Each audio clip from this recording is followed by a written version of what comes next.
2019년도 3월달 보시면 16, 21번에 지금 인문 지문이 하나 보입니다. 자, 이 본유론자의 입장에 대한 이 록의 입장, 그리고 그 뒷부분, 나에서는 지금 라이프니츠의 입장, 이걸 따로따로 지금 비교, 대조적으로 설명하고 있어요. 자, 먼저 갑시다. 이 본유론자들은 인간의 경험에 앞서서 태어날 때부터 인간의 정신 속에 지금 각인되어 있는 것을 본효적이라고 말했대요. 자, 먼저 경험에 앞서니까 이거 한자로 쓰면 선험적이라고 하고 경험 이전이란 뜻이야. 또는 선천적이라고 합니다. 태어나면서부터 갖고 태어나는 거야. 그걸 우리가 본효, 근본 본자에 있을 유자니까 본래부터 가지고 있었던 거, 본래부터 있었던 거. 그러니까 당연히 선천적인 거죠. 자, 그래서 필연적 진리들은 본유적이라고 주장을 합니다. 자, 그래서 필연적이라는 것을 밑에 다시 정리하겠지만 이 필연적 진리라는 것은 본래부터 우리가 선천적으로 가지고 태어나는 거야. 자, 이렇게 주장을 합니다. 이들에 따르면 이 필연적 진리란 본유 관념으로, 자, 본래 가지고 있는 관념으로 반드시 참인 지식이야. 자, 이것을 뭐라고 한대요? 반드시 참인 지식. 자, 이것은 그리고 반드시 보편적으로 동의가 되는 이 지식. 자, 이게 바로 뭐가 된다? 필연적 진리 이렇게 본 겁니다. 그리고 얘는 본래부터 우리가 갖고 태어나는 것. 자, 하지만 진화법을 적용한 과학적 관찰과 감각적 경험을 중시했던 근대 경험론의 입장에서는 자, 본유관념을 인정할 수가 없습니다. 자, 여기 귀납법은 뭐예요? 과학에서는 우리가 실험을 통해서 어떤 결과를 도출해. 그 이전까지는 가설을 세워요. 그게 정답이 아니야, 가설은. 그리고 우리가 여러 가지 실험을 계속 반복해서 함으로써 어떤 결과를 도출하는 것. 이게 귀납법이야. 귀납법은 내가 관찰을 하고 실험을 하는 거니까 뭐 하는 거야? 실질적인 경험을 하는 거죠. 경험을 통해서 결과를 얻어내기 때문에 그게 경험론자들이 자, 그럼 차이점이 있네요. 본유론자들은 본래부터 우리가 가지고 있는 필연적 진리가 있어. 이렇게 얘기하면 아니야. 여기 있는 근대 경험론자들은 야, 무슨 얘기야? 모든 것들은 우리가 귀납법을 통해 우리가 직접 실험 관찰을 통해 경험을 통해 얻어내는 후천적인 건데 그래야지 그게 정말 진리잖아. 우리가 어떻게 그냥 해보지도 우리가 경험하지도 않고 어떻게 그것이 진리라고 할 수가 있어? 자, 이렇게 좀 반론을 제기할 겁니다.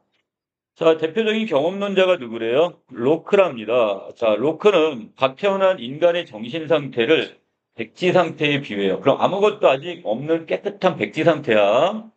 자, 그리고 본유론자들이 말하는 본유관념은 본유적인 게 아니라, 자, 이것은 경험을 통해 얻게 되는 것이라 주장합니다. 그러면 본유론자들이 말하는 본유적인 것이란 있다, 없어? 없어. 아무것도 없는 빈 백지 상태인데, 우리가 어떻게 하는 거예요, 그러면? 경험을 통해서 이걸 하나하나씩 어떻게 되는 거야? 그걸 얻게 되는 거라 이렇게 주장을 합니다. 자, 이 본유론자들이 본유관념으로 보는 대표적인 것으로 동일률 또 하나가 모순율 두 가지가 있습니다. 그래서 이 본유론자들은 자신의 주장을 강조하기 위해서 여기 있는 두 가지를 내세우는데 그 첫 번째가 바로 뭐가 되는 거고요? 동일률이고요. 또 하나가 바로 이 모순율입니다. 자, 노란색 부분에 보시면 자, 존재하는 것은 자, 존재하는 것이다. 똑같은 말장난하는 것처럼 보이는데 존재하는 건 존재하는 거래. 여러분들이 지금 여기 현재 여기 앉아 있잖아. 그러니까 여러분들은 존재하는 거거든요. 자, 그러면 같은 이것을 동일률이라고 하고요. 자, 두 번째, 어떤 것이 동시에 존재하고 존재하지 않는다는 건 불가능해. 자, 여러분들이 이곳에 지금 있잖아. 근데 이곳에 여러분이 없어. 그건 서로 말이 돼, 안 돼? 안 돼. 이게 모순율이라. 존재를 하기 때문에 여기 없을 수가 없다고요. 여기 존재할 수밖에 없어. 그러니까 이게 만약에 그것이 서로 배치가 되면 그게 모순입니다. 자, 이렇게 두 가지 동일률과 모순율을 하는데 이 둘은 모두 누구나 참이라고 아는 지식을 말해요. 누구나 이걸 다 인정을 한다는 거죠. 자, 그래서 로크는 아이들은 이 동일률이나 모순율이 뭔지 알지도 못해. 여러분들도 지금 처음 들었어. 그러면 자, 그런데 그것들이 자신의 정신에 있는지조차도 몰라. 여러분도 그게 있는지도 몰랐어. 근데 지금 내가 얘기해 보니까 여러분은 지금 여기 앉아 있으니까 여기 존재하는 거 맞나요? 여러분 인정해. 여러분들이 만약에 여기 있는데 여기 없어요 말하면 그건 말이 돼, 안 돼? 안 돼. 무슨이야. 인정하잖아. 근데 여러분들은 지금 전까지 동일률도 모순율도 몰랐는데 그건 인정을 해요. 이 어린아이들도 마찬가지란 얘기야. 자, 그러므로 이 사례를 들어 동일률과 모순율이 본유적임을 부정합니다. 아, 그래서 지금 본이론자들이 주장하는 동일률과 모순율은 야, 어린아이들 그거 모르잖아. 모르는데도 그거를 지금 인정을 해. 그렇기 때문에 이것은 본유적인 게 아니야. 이렇게 얘기를 했고요. 로크에게 어떤 것이 정신 속에 각인된다는 것은 곧 인간이 그것을 이해하는 동시에 의식하는 겁니다. 자, 따라서 그가 제시한 이 사례는, 어린 아이들의 이 사례는 동일률과 모순율의 본유적임이 보편적으로 동의되지 않음을 보여주면서, 자, 이건 인정할 수 없어. 본유적인 게 아니야. 그 본유관념과 보편적 동의 간의 필연적 관계를 자, 부정하는 것이다. 이렇게 봤습니다. 자, 그래서 아까 우리 보편적 동의라는 게 뭐였죠? 이 필연적 진리는 반드시 참인 진실이니까 누구나 보편적으로 동의한다고 했잖아. 그래서 로크는 이 사례, 어린아이의 이 모순율, 그다음에 또 하나, 동일률, 이걸 모르지만 이것이 지금 어떤 것이, 이 자체, 모르지만 그것이 있단 말이야. 그래서 이런 것들은 결국 이 본유관념과 보편적 동의 간의 이 필연적 관계는 있다, 없다? 없다. 자, 이렇게 지금 보고 있는 거야. 자, 아까 분명히 본유론자들은 뭐라고 그랬어요? 동일률과 모순율을 통해서 이 본유관념은 바로 뭐가 되는 거야? 보편적 동의가, 바로 이게 뭐가 있어? 아까 얘기했던 보편적 진리와 필연적 관계가 있어. 그러니까 본유론을 주장했단 말이야. 근데 이건 아니라고 지금 저기서 주장을 하는 거야, 이제 로크는. 자, 오른쪽에 합니다. 로크는 본유관념과 이 보편적 동의관, 자, 달리 이야기하면 보편적인 어떤 진리, 자, 이 간의 필연적 관계를 부정하는 또 하나의 근거를 들었는데, 자, 단맛은 쓴맛이 아니야 라는 지식을 제시합니다. 단맛은 쓴맛이 될 수가 없죠. 자, 그래서 이 지식은 필연적 진리이기 때문에, 자, 필연적 진리고요. 반드시 참인 명제이기 때문에 보편적으로 동의가 돼요. 맞나요? 단맛은 쓴맛이 아니잖아. 단맛은 단맛이니까. 자, 그러면 이건 당연한 거죠. 반드시 이건 참이 된단 말이죠. 그럼 이건 누구나 똑같이 보편적으로 동의를 하죠. 누구나 동의를 한단 말이야. 그러면 본유론자들의 주장에 따르는 이 진리는 본유관념이 돼야 돼. 이거는 선천적인 거고 그 이전부터 있었던 본래 있었던 어떤 관념이 돼야 돼. 그런데 자, 하지만 우리는 지금 뭐로 했어? 이 지식은 우리가 그 맛을 봄으로써 여기서 어떻게 되는가? 단맛과 쓴맛, 이 감각적 경험을 통해 비롯된 거잖아. 아까 뭐라고 했니? 본유론자들은 경험이 아니라 이미 갖고 있는 선천적인 거야. 그런 경험에 의해서 그것이 증명되거나 이런 게 아니란 뜻이야, 지금. 그런데 여기 지금 쓴맛, 단맛이라는 것은 내가 미각으로 경험을 한 것이니까 이건 뭐가 돼요? 이거는 지금 본유론자들이 말하는 것과 안 맞아떨어지네요. 자, 그래서 본유론자들은 이 지식을 본유관념으로 인정하지 않을 겁니다. 왜? 얘는 경험에 의해서, 감각적 경험에 의해서 밝혀진 진리니까. 자, 이러한 모순을 간파한 로크가 이 근거를 통해, 자, 너희들은 지금 뭐라고 주장하는데, 진리는 본유적 관념이기 때문에 본래 가지고 있는 거야.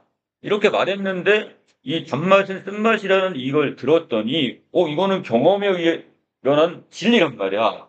그러면 반드시 참인 보편 필연적 진리가 돼버렸어.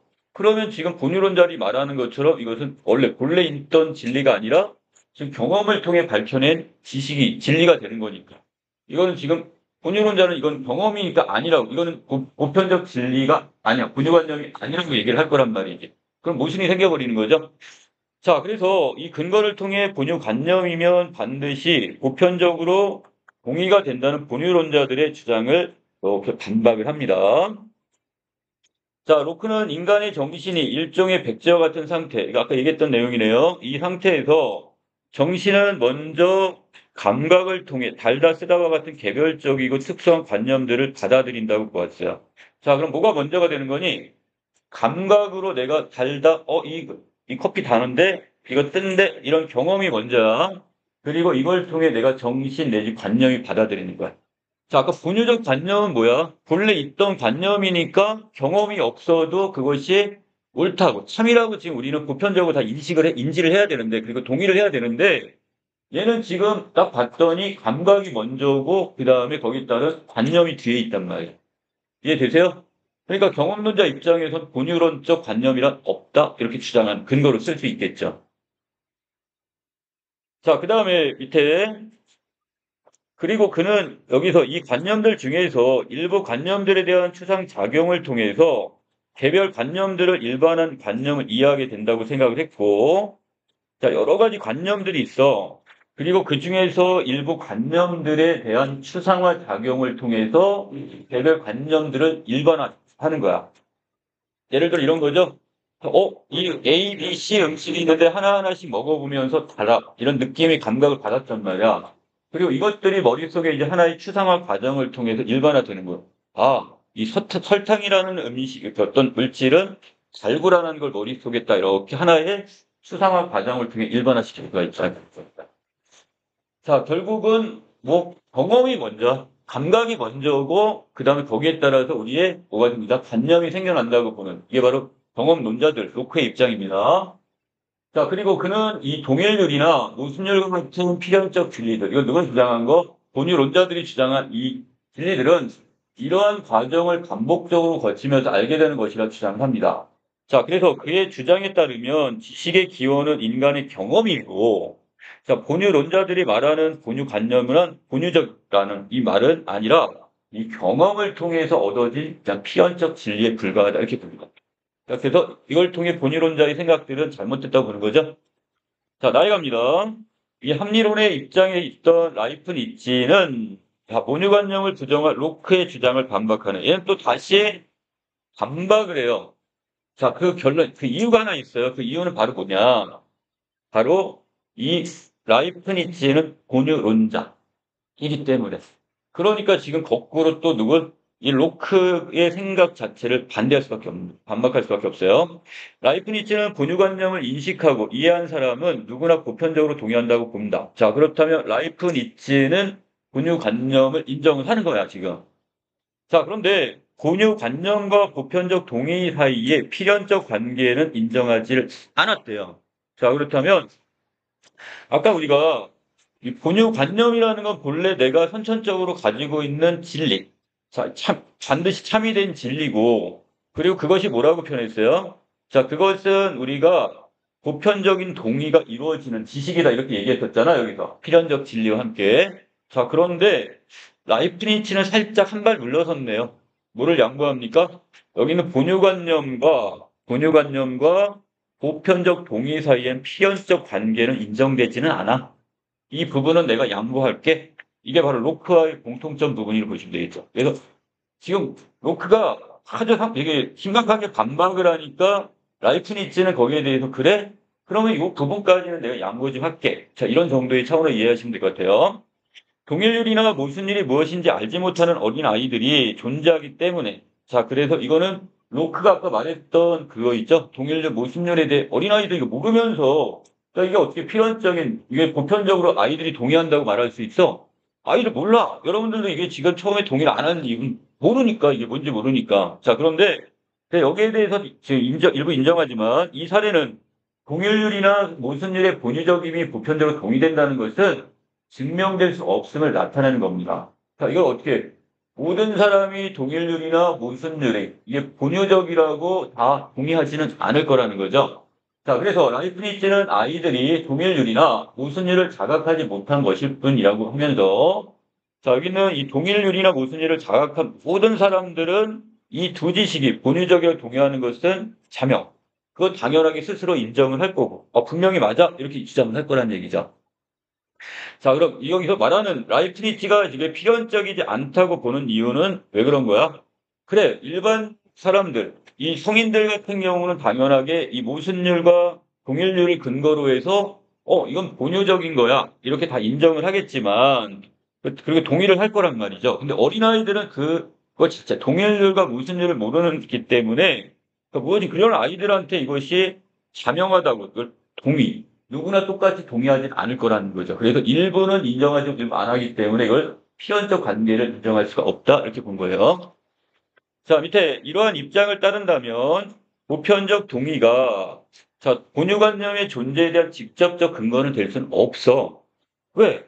직접적 근거가 된다면 어린아이도 그리고 어른들도 다 똑같이 인정을 해야지. 근데 어린아이들까지 인정을 안 하는 거니까 직접적 근거는 될 수 없지만 이 본유관념의 존재에 대한 간접적인 증거 정도는 될 수 있어. 이렇게 주장을 합니다. 자, 그래서 여러분들 밑바탕에 깔고 가야 될 것은 라이프니츠는 본유론자라는 거. 그렇기 때문에 어떻게든지 자기의 이론 자체를 부정하면 안 되잖아. 자, 그러니까 이렇게 근거, 간접적 증거는 되지 않아? 이렇게 지금 이야기를 했고요. 이 보편적 동의에 대한 라이프니츠의 입장은 본유관념이 존재한다는 명확한 논증이 될 수는 없습니다. 자, 하지만 라이프니츠는 지식 획득에 대한 로크의 주장이 가지는 한계를 통해서 본유관념이 존재한다는 걸 주장해요. 자, 이건 반복을 하나밖에 없어. 내가 확실하게 본유관념이 있어 이렇게는 못하지만 반대로 역공을 하는 거야.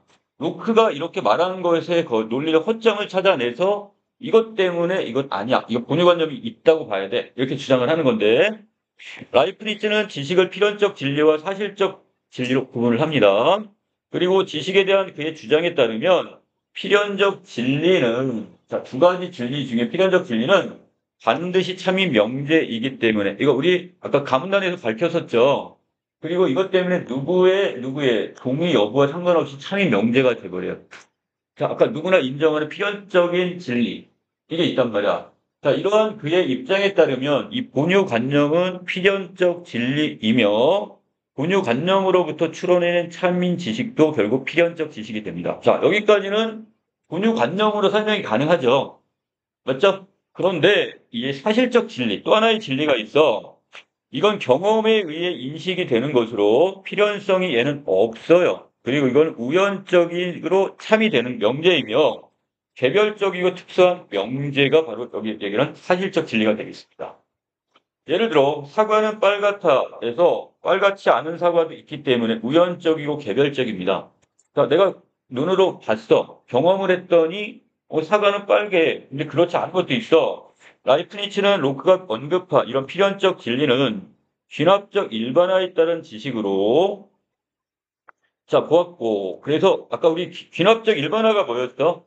어떤 경험을 통해서 얻은 것을 추상화를 통해서 그래서 일반화를 시키는 거야. 아 모든 설탕을 그래 그 먹어보니까 다 달더군 이런 식으로 일반화시키는 이런 추상화 과정. 자 라이프니츠는 균합적 일반화는 바로 필연적 진리가 반드시 참임을 확증해질 수 없다고 보고 있네요 지금. 왜? 이건 균합적 일반화는 참을 보증할 수 없다는 것은 반드시가 아니야. 아닐 수도 있는 거야 지금. 우리가 경험을 했는데 귀납적인 일반화에서 예를 들어 100가지 까마귀가 지금 100마리가 있는데 우리가 99마리까지를 관찰했어. 근데 다 까마귀는 검은색이었어. 근데 10마리를 관찰 안 했는데 결론을 내려버렸어요. 그럼 얘는 반드시 참인가요? 그건 아니죠. 근데 한 마리를 나중에 관찰했더니 그 오스트랄리아 여기 사는 까마귀는 흰색 까마귀가 있죠. 이 돌연변이처럼. 그럼 이건 어떻게 해? 그 여기서 말하는 귀납적 일반화는 결국 어떻게 되는 거? 참이 아닐 수도 있게 되는 거죠. 자, 그래서 이거를 보증할 일반화에 따른 이것을 지금 어떻게 했다? 보증할 수 없다고 봤고요. 자, 여기 있는 밑으로 보시면 이 라이프니츠는 이런 귀납적 일반은 필연적 진리가 반드시 참임을 확증해 줄 수 없어. 달리 하면 보편적 동의를 할 수가 없단 말이야. 자, 그래서 그에게 귀납적 일반화는 수학에서의 검산과 같이 필연적 진리를 검증해 주는 것일 뿐이다. 이렇게 얘기를 했고요. 따라서 그 라이프니츠는 본유관념은 경험적으로 주어질 수는 없고 우리가 이성에 의해 발견되고 이해되는 거야. 자, 그래서 여기서 지금 잡아낸 건 이 경험이란 단어를 지금 여기서 아까 얘기했던 우리가 귀납적이란 말은 뭐야? 우리가 관찰이나 실험과 같은 경험을 통해서 지식을 일반화시키는 거거든요. 자, 그런데 여기에서 지금 이걸 모든 것들을 포괄할 수가 없어. 왜? 우리가 모든 걸 다 경험으로 해서 이걸 관찰을 도출할 수 없기 때문에 거기에는 참이 아닐 가능성을 늘 내포하고 있단 말이죠. 자, 그래서 라이프니츠는 결국 본유관념이라는 것은 이게 이렇게 얘기하는 경험으로 주어질 수 있는 그런 게 아니야. 그러니까 귀납적인 일반화는 안 돼. 그럼 바로 우리가 이성, 어리를 통해서 어리 속에서 이것을 발견되고 이해될 수밖에 없어요. 자, 이러한 라이프니츠의 입장에서 볼 때 본유관념은 내재적으로 인간의 정신에 존재하는 것이 돼버립니다. 자, 그래서 로크의 그런 일반화된 이걸 지금 경험이나 그런 관찰을 통해 반박을 하면서 결국 인간의 정신 또는 이성에 의해서만 판단이 될 수 있는 것. 자, 그래서 이는 그의 핵심적인 이론인 단자론과 연결되어 있는데 그는 이 단자를 세계를 구성하는 이상학적인 실체로 보고 있습니다.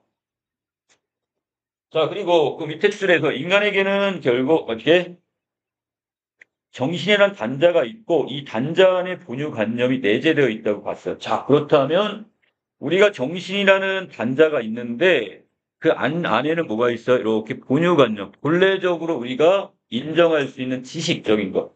반드시 참인 관념이 거기 내재되어 있다. 자, 그래서 이 라이프니츠 이걸 인정을 하게 되며 그는 자신의 단자론이 로크의 본유관념 비판에 의해 근본부터 흔들릴 수 있다고 보았고 이러한 측면에서 본다면 라이프니츠의 본유관념 주장은 자신의 단자론을 지키기 위한 것으로 볼 수도 있겠네요.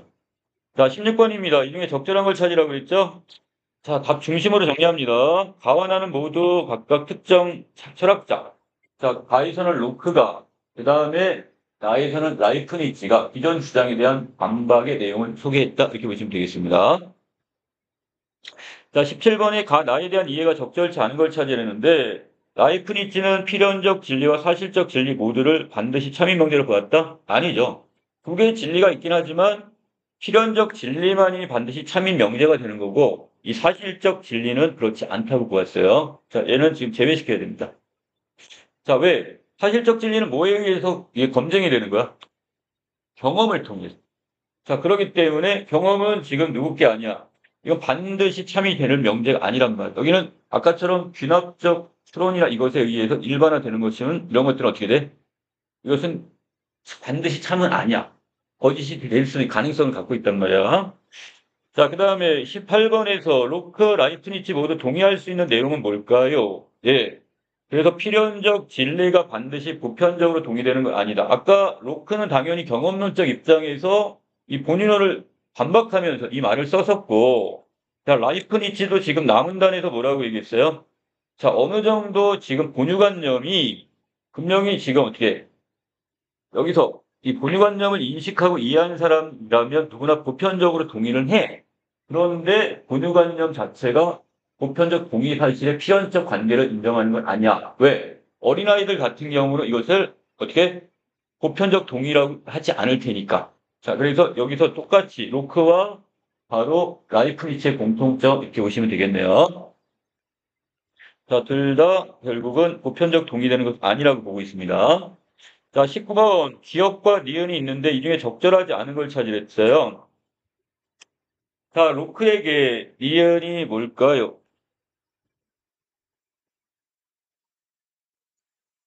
자, 단맛은 쓴맛이 아니라가 있는데 자, 이것은 로크에게 일반화하는 추상화 과정을 거치면 자, 이것이 거짓으로 인정이 된다? 아니겠죠? 얘는 이건 참으로 인정을 할 거야, 지금. 자기가 일반화하는 추상화 과정을 거치게 된다면 왜 이걸 직접 경험을 해보고 단맛은 쓴맛이 될 수 없네?